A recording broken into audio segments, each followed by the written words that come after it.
So take us back to the beginning. I understand you have a huge sports lineage in your family, right?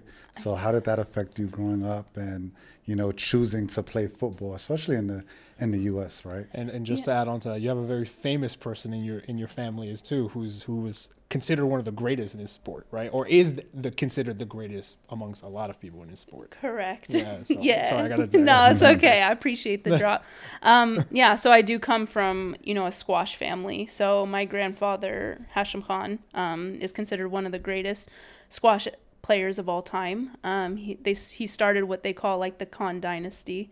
So our family actually ruled the game of squash for decades. And, with him, you had, Sharif Khan, Jahangir Khan, and quite a few other from the family that have just kind of taken the game over. And I think for me, kind of having that influence growing up, I don't think I really appreciated it until later on in life. Because like when you're growing up, it's like, you're just chilling with grandpa. He's taking you to the squash club and, you're just hitting the ball around. Like you don't really... Right. It doesn't really hit you. But then, only actually really when I went to Pakistan and started representing Pakistan, do I think I realized what he's done for not just a whole nation, but he literally transformed a sport, Yeah. right? He took a white collar sport and that was for, an elitist community or society, and he made it accessible.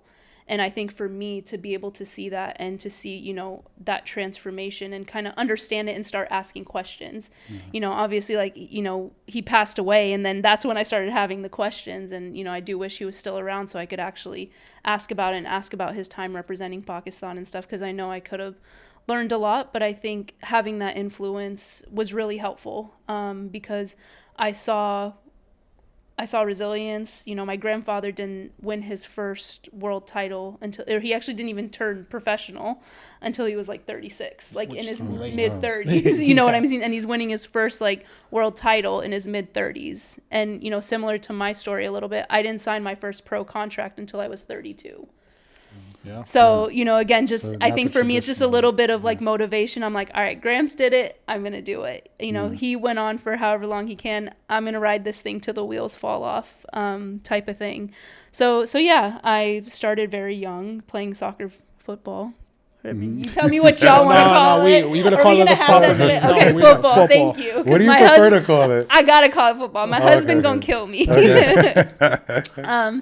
So I started playing football at the age of 6. I was on that, traditional U.S. pathway, right? We all want to play sports so we can go get that D1 scholarship, get our college paid for, and eventually find a good job, right? Yeah. That's what I thought was going to happen. And, I was on that pathway. So played Division I soccer at the University of Denver, graduated, didn't know what I wanted to do with my life. Playing pro soccer, football at the time wasn't really an option because the women's pro league at the time was really volatile. One season it was on, one season it was off. And also back in 2013, American girls going to go play abroad and play football in a different country wasn't really common, or again, at least me, like I didn't know about it. I didn't know about finding an agent. I didn't know I had, the different steps to becoming a pro football player in a different country.